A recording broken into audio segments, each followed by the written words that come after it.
Hello. Hello. വെറുതെ ഒന്ന് ഹോസ്റ്റലിൽ കയറി. അപ്പൊ കൂട്ടുകാരികൾ പറഞ്ഞു ഇപ്പൊ കമ്പനിയൊന്നുമില്ല, ഒറ്റയ്ക്കാണെന്ന്. എന്തു പറ്റി? ഡോക്ടർക്ക് എന്ത് പറ്റി? എന്നെ പെട്ടെന്നൊന്ന് കാണണമെന്ന് തോന്നാൻ? 2-3 ദിവസമായി മനസ്സിനാകെ ഒരു വിഷമം. ഒന്ന് കാണണമെന്ന് തോന്നി. എന്തിന്? അന്ന് ഞാൻ മായയെ വല്ലാതെ നോവിച്ചു അല്ലേ? എങ്ങനെ? അച്ഛനും അമ്മയും ആരെന്നറിയാത്തോളം എന്നൊക്കെ പറഞ്ഞ്. ഓ, അതിലെന്താ? കുഞ്ഞുനാൾ മുതൽ അതെനിക്ക് അറിയാവുന്ന കാര്യമല്ലേ. മുതിർന്നപ്പോ അതൊക്കെ മറക്കാൻ വേണ്ടിയല്ലേ ഞാനൊരു ബഹളക്കാരിയായത്. ഡോക്ടറുടെ ഭാഷയിൽ പറഞ്ഞ ഗാങ് ലീഡർ, നൊട്ടോറിയസ്. എനിക്ക് മാപ്പ് തന്നൂടെ? എന്തിന്? ആരും എന്നോട് അക്കാലത്ത് പറഞ്ഞു മായയുടെ അച്ഛനും അമ്മയൊക്കെ കാനഡയിലാണ്, വന്നിട്ടേ ഇല്ല, പണം മാത്രമേ അയക്കുള്ളൂ എന്നൊക്കെ. അതുകൊണ്ടാണ് ഞാൻ അന്നങ്ങനെ ഹേർട്ട് ചെയ്തത്. ശരിക്കും മായയുടെ സ്ഥിതി ഇതാണെന്ന് അറിഞ്ഞിരുന്നെങ്കിൽ ഞാൻ അങ്ങനൊന്നും പറയില്ലായിരുന്നു. I am sorry. അതിനിപ്പോ എന്താ? അതെനിക്ക് നന്നായില്ലേ. ഡോക്ടർ എന്നെ വാശി പിടിപ്പിച്ചതുകൊണ്ട് ഞാൻ അവരെ കണ്ടുപിടിക്കും. എന്നിട്ട് ഡോക്ടറുടെ മുമ്പിൽ കൊണ്ടുവന്ന് പറയും, ഇതാണ് എൻ്റെ അമ്മ, ഇതാണ് എൻ്റെ അച്ഛൻ, ദേ കണ്ടോന്ന്. ഉറപ്പായിട്ടും? ഉറപ്പായിട്ടും. അന്ന് ഡോക്ടർ എനിക്ക് എന്ത് തരും? അവരെ എന്റെ മുമ്പിൽ കൊണ്ടുവരാൻ മായയ്ക്ക് പറ്റിയാൽ തീർച്ചയായും ഞാൻ എന്നെ മായയ്ക്ക് തന്നേക്കാം. If you love me, if you like me. കൊണ്ടുവരാൻ പറ്റിയില്ലെന്ന് വെച്ചോ, അപ്പൊ മായ എനിക്ക് തന്നേക്കണം. Because I love you, I like you. അയ്യോ, കൺഫ്യൂഷൻ കൺഫ്യൂഷൻ. എനിക്കൊന്നും മനസ്സിലാവുന്നില്ല. ഒന്നുകൂടെ പറഞ്ഞേ. ദേ കളിതമാശയൊക്കെ വിട്, ഞാൻ കാര്യമായിട്ടാ പറയുന്നത്. ഞാനും കാര്യമായിട്ടാ പറയുന്നേ. എനിക്കൊന്നും മനസ്സിലാവുന്നില്ലെന്നേ. എന്നാ മനസ്സിലാക്കിയോ? അച്ഛനെ മറക്കുക, അമ്മയും മറക്കുക. എന്നെ ഇഷ്ടമാണെങ്കിൽ മായ എനിക്ക് തന്നേക്ക്, ഞാൻ അംഗീകരിച്ചോളാം. അത് പറയാനാ വന്നത്. ദേ നുണ പറയുന്നു. അല്ല, സത്യം. എന്താ ആലോചിക്കുന്നത്? നുണയാണെങ്കിലും സത്യമാണെങ്കിലും ഐ എം സോറി ഡോക്ടർ, എനിക്ക് സമ്മതമല്ല. എന്തേ? പിന്നെ അന്നെന്തിനാ എന്നോടൊന്ന് പ്രണയമാ, കല്യാണം വേണേലും കഴിക്കാൻ തയ്യാറാണെന്നൊക്കെ പറഞ്ഞത്? അതന്നല്ലേ. ഇന്നെന്റെ സ്ഥിതി അതല്ലല്ലോ. ഇന്ന് എന്താ കുഴപ്പം? ഇന്ന് എനിക്ക് ഇത്തിരി വാശിയാ. എന്റെ വേണ്ടപ്പെട്ടവരെന്നെ അംഗീകരിക്കാതെ ഡോക്ടറോട് എന്നെ അംഗീകരിക്കാൻ പറയുന്നത് ന്യായമല്ലല്ലോ. ഓ, അപ്പൊ അച്ഛനെ അമ്മയും കണ്ടുപിടിച്ച് വന്നിട്ടേ നമ്മുടെ കാര്യം നടക്കൂ. അത്രേ ഉള്ളൂ. ശരി, ഞാനങ്ങ് പോയേക്കാം. കണ്ടുപിടിച്ച് വന്നിട്ടൊന്ന് അറിയിച്ചേക്കണം. All the best. താങ്ക്സ്. വരട്ടെ. ഒന്നറിഞ്ഞോ, ഒരു കാലവും മായ അവരെ കണ്ടുപിടിക്കാൻ പോകുന്നില്ല. കണ്ടുപിടിച്ചാൽ തന്നെ മായ അവരെ അംഗീകരിക്കാനും പോകുന്നില്ല. 19 വർഷമായിട്ട് വേണ്ടാത്തവരാ ഇപ്പൊ വലിഞ്ഞേറി വരാൻ പോകുന്നത്. നാണോ ഇല്ലല്ലോ.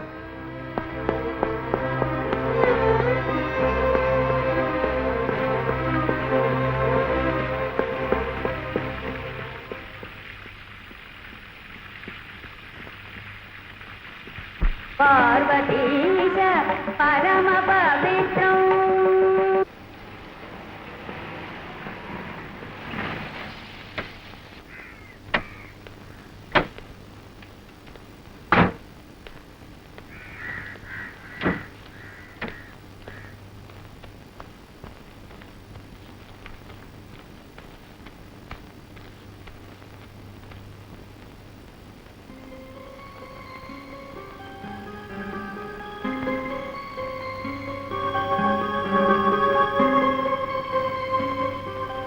വരൂ.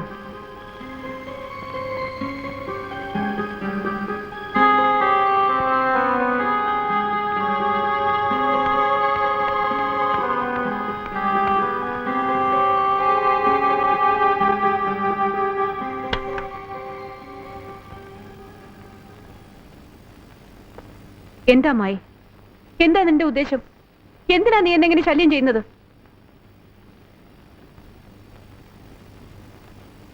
നീ കേട്ടതും അറിഞ്ഞതും ഒക്കെ ശരിയാണ്. ശിവപ്രസാദ് നിന്നോട് പറഞ്ഞത് സത്യമാണ്. 19 വർഷങ്ങൾക്ക് മുൻപ് അമേരിക്കയിൽ വെച്ച് ഞാൻ പ്രസവിച്ച കുട്ടിയാണ് നീ. പക്ഷേ ഏത് കാരണങ്ങൾ കൊണ്ട് ഇത്രയും കാലം ഞാൻ നിന്റെ അരികിലേക്ക് വരാതിരുന്നു, നിന്നെ ഒരു മകളായി അംഗീകരിക്കാതിരുന്നു, അതേ കാരണങ്ങൾ കൊണ്ട് തന്നെ ഇന്നും എനിക്ക് നിന്നെ അംഗീകരിക്കാനാവില്ല.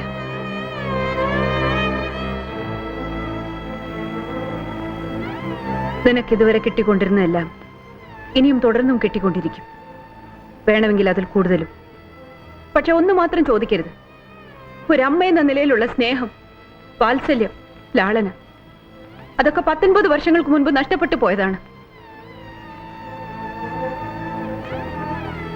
ദയവ് ചെയ്ത് മകളെ അമ്മയെ ഉപദ്രവിക്കരുത്. നിങ്ങൾ എന്നെ വല്ലാതെ തെറ്റിദ്ധരിച്ചിരിക്കുകയാണ്. ഒരമ്മ എന്ന നിലയിലുള്ള നിങ്ങളുടെ അംഗീകാരം എനിക്ക് വേണ്ട. നിങ്ങളുടെ ലാളന, സ്വത്തുക്കൾ, പദവി, സ്നേഹം ഒന്നും എനിക്ക് വേണ്ട.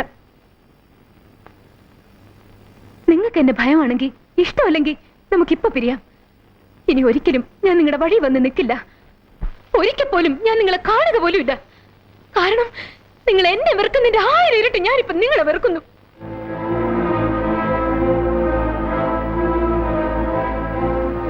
ഇവിടെ വെച്ച് നമുക്ക് പിരിയാം. പക്ഷേ പിരിയുന്നതിന് മുൻപ് എനിക്ക് 2 കാര്യങ്ങൾ അറിഞ്ഞേ തീരൂ. ഒന്ന്, ആരാണ് എൻ്റെ അച്ഛൻ?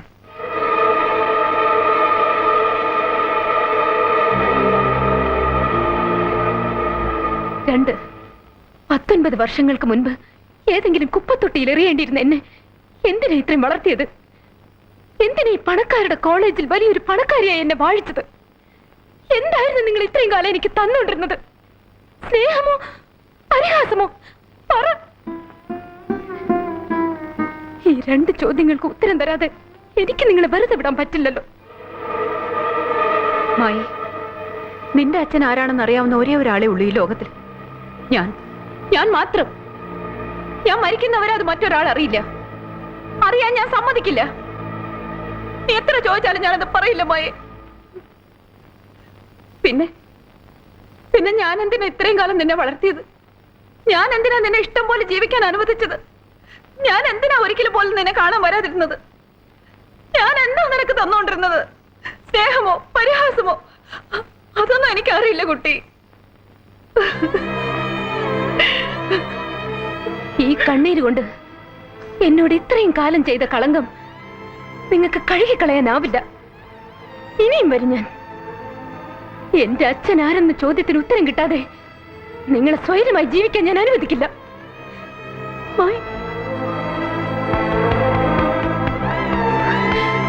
നോക്കിക്കോ, നിങ്ങളെ കൊണ്ടത് പറയിക്കാനായി എത്രമാത്രം താഴാവോ, എന്തൊക്കെ ചെയ്യാവോ അതൊക്കെ ഞാൻ ചെയ്തിരിക്കും.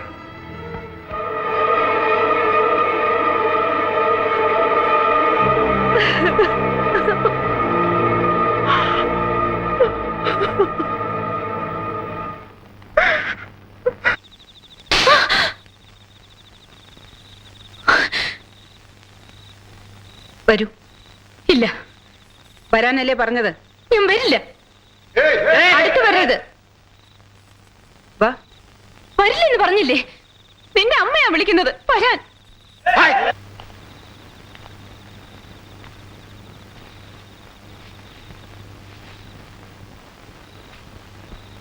ഇന്ന് നീ സ്വയം നശിക്കാൻ തീരുമാനിച്ചിരിക്കുകയാണെന്ന് എനിക്കറിയാം. എന്തൊക്കെ സംഭവിച്ചാലും അത് നിന്റെ വിധിയെന്ന് കരുതാനേ എനിക്ക് പറ്റൂ. നിന്റെ ഈ പ്രായത്തിൽ നിന്നെക്കാൾ വാശിയും വികൃതിയൊക്കെ ഉള്ളവളായിരുന്നു ഞാൻ. അന്നൊരു കൂട്ടുകാരി ഒരു പുരുഷനെ ചൂണ്ടിക്കാണിച്ച് വെറുതെ എന്നെ ഒന്ന് വാശി പിടിപ്പിച്ചു. അങ്ങനെ തമാശയ്ക്കാണ് ഞാൻ നിന്റെ അച്ഛനെ എന്നിലേക്ക് വലിച്ചഴിച്ചത്. അദ്ദേഹം ഒഴിഞ്ഞു മാറാൻ ശ്രമിച്ചപ്പോഴെല്ലാം എന്റെ വാശിയും തമാശയും കൂടിയതേ ഉള്ളൂ. ഒടുവിൽ നീ എന്റെ വയറ്റിൽ പിറക്കുന്നത് വരെ പോയ ആ ബന്ധം പതുക്കെ പതുക്കെ ആരൊക്കെയോ അത് അറിയാനും തുടങ്ങിക്കഴിഞ്ഞിരുന്നു. സമൂഹത്തിൽ അദ്ദേഹത്തിനുള്ള മാന്യത, അദ്ദേഹത്തെ കാത്തിരിക്കുന്ന വലിയ വലിയ നേട്ടങ്ങൾ, സർവോപരി ദൈവത്തെ പോലെ അദ്ദേഹം സ്നേഹിക്കുന്ന നല്ലവളായ അദ്ദേഹത്തിന്റെ ഭാര്യ, ഇതൊക്കെ അദ്ദേഹത്തിന് നഷ്ടപ്പെടാൻ പോവുകയാണെന്ന് മനസ്സിലായപ്പോഴാണ് നിന്നെ ഇല്ലാതാക്കുവാൻ ഞാൻ തീരുമാനിച്ചത്. അതറിഞ്ഞതും നിന്റെ അച്ഛൻ എൻ്റെ അടുത്ത് ഓടി വന്ന് പറഞ്ഞു, അരുത്, അത് ചെയ്യരുത്. എന്തൊക്കെ സംഭവിച്ചാലും എന്തൊക്കെ നഷ്ടം വന്നാലും എന്നെ സ്വീകരിക്കാൻ അദ്ദേഹം തയ്യാറായിരുന്നു. ആ സമയത്താണെന്ന് തോന്നുന്നു ഞാൻ ശരിക്കും അദ്ദേഹത്തെ ഇഷ്ടപ്പെട്ടു പോയത്. ഇന്നും ഉണ്ട് ആ ഇഷ്ടവും ആദരവും ഒക്കെ എൻ്റെ മനസ്സിൽ. അദ്ദേഹത്തിന്റെ ജീവിതത്തിൽ ഞാൻ കാരണം ഒരു പോരൽ പോലെ ഏൽക്കരുതെന്ന് ഞാൻ ആഗ്രഹിച്ചു. അങ്ങനെ നിന്നെ ഇല്ലാതാക്കാൻ ഞാൻ ഹോസ്പിറ്റലിൽ അഡ്മിറ്റായി. പക്ഷെ കഴിഞ്ഞില്ല. എങ്ങനെ കഴിയും? അദ്ദേഹത്തിന്റെ കുഞ്ഞല്ലേ. നിന്റെ മുഖം ഒന്ന് കാണാൻ ഞാൻ കൊതിച്ചുപോയി.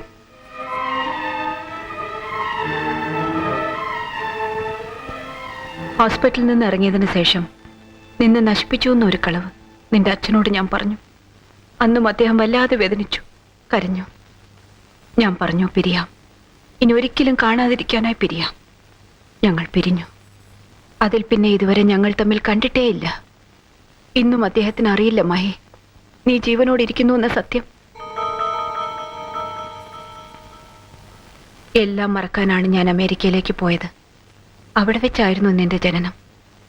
3 വർഷം കഴിഞ്ഞ് ഞാൻ ഒറ്റയ്ക്ക് ഇന്ത്യയിലേക്ക് വന്നു. അപ്പോഴേക്കും നിന്റെ അച്ഛൻ എല്ലാവരും ബഹുമാനിച്ച് ആദരിക്കുന്ന ഒരു വലിയ മനുഷ്യനായി കഴിഞ്ഞിരുന്നു. ഒരുപാട് സന്തോഷം തോന്നി എനിക്ക്. എങ്കിലും കാണാനോ ഓർക്കാനോ ഞാൻ ശ്രമിച്ചതേയില്ല. പക്ഷെ നിന്നെ മറക്കാൻ എനിക്കായില്ല.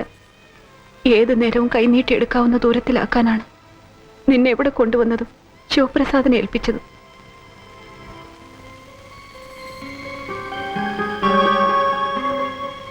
പലപ്പോഴും നിന്റെ മുമ്പിൽ വന്ന് ഇതാമായി ഈ ഞാനാണ് നിന്റെ അമ്മയെന്ന് പറയണമെന്ന് ആഗ്രഹിച്ചിട്ടുണ്ട്. പക്ഷെ ഒരിക്കലും കഴിഞ്ഞിട്ടില്ല. നിന്റെ അച്ഛനെ ഓർത്താണ്, അദ്ദേഹത്തിന്റെ കുടുംബത്തെ ഓർത്താണ്, സ്നേഹബന്ധങ്ങളെ ഓർത്താണ്. എനിക്കിങ്ങനെ ഒരു മകളുണ്ടെന്നറിഞ്ഞാൽ ആരെങ്കിലും പഴയ കഥകൾ ഉയർത്തിക്കൊണ്ടുവന്ന് എല്ലാം നശിപ്പിക്കില്ലേ? അത് നിന്റെ അച്ഛനെ ബാധിക്കില്ലേ? അദ്ദേഹം ഒരിക്കലും ദുഃഖിക്കാതിരിക്കാൻ വേണ്ടിയാണ് ഇത്രയും കാലം ഞാൻ നിന്നെ കാണാൻ പോലും വരാതിരുന്നത്. പക്ഷെ നീ വല്ലാതെ വാശി പിടിക്കുന്നു. ആ അച്ഛൻ ആരാണെന്നറിയാൻ അതിനുവേണ്ടി സ്വയം നശിക്കുന്നു. നീ ഒന്ന് ആലോചിച്ചു നോക്കൂ. അറിഞ്ഞിട്ട് എന്ത് നേടാനാണ്? ദുഃഖമല്ലാതെ ഒരിറ്റ സന്തോഷം അദ്ദേഹത്തിന് കൊടുക്കാൻ നിനക്കാവില്ല. പിന്നെ എന്തിനാണ് വെറുതെ എന്നെ ശല്യം ചെയ്തതുപോലെ അദ്ദേഹത്തെ ശല്യം ചെയ്യാനോ? ഞാൻ ജീവിച്ചിരിക്കുന്ന കാലത്തോളം അതിന് ഞാൻ നിന്നെ സമ്മതിക്കില്ല. അതിനുവേണ്ടി ഞാൻ മരിക്കേണ്ടി വന്നാ പോലും.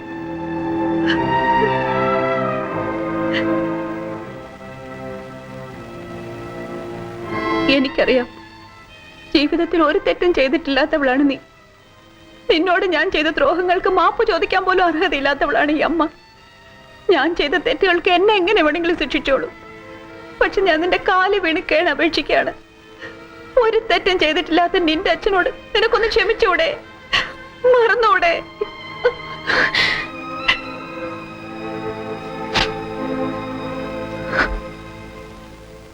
നീ എന്താ ആലോചിക്കുന്നേ? ഒന്നുമില്ല. നിങ്ങൾ എന്നെ എത്രമാത്രം തെറ്റിദ്ധരിച്ചു പോയി എന്ന് ആലോചിക്കായിരുന്നു. അമ്മ ഈ പറഞ്ഞ കഥകളൊക്കെ എപ്പോ എന്റെ അടുത്ത് വന്ന് പറഞ്ഞിരുന്നെങ്കിലും ഞാൻ പറയുമായിരുന്നല്ലോ എനിക്ക് എന്റെ അച്ഛൻ അറിയണ്ട എന്ന്. പിന്നെ എന്തിനായിരുന്നു അമ്മ ഇത്രയും കാലം എന്നെ വെറുതെ? ഇപ്പോഴും ഞാൻ പറയുന്നു, എനിക്കറിയണ്ട എന്റെ അച്ഛൻ ആരെന്ന്. ഇനി ഒരിക്കൽ പോലും ഞാനിത് ചോദിക്കുകയില്ല. എന്റെ അമ്മ സന്തോഷവതിയായിരിക്കാൻ ഇതിൽ കൂടുതൽ എന്തെങ്കിലും ഞാൻ ചെയ്യണോ? നീ പറയുന്നതൊക്കെ സത്യമാണ് മായ. സത്യം. ഇതോർത്ത് ഇനി അമ്മ വിഷമിക്കരുത്. ഞാൻ ഒരിക്കലും അമ്മയെ ശല്യപ്പെടുത്തില്ല. അമ്മ പൊയ്ക്കോളൂ.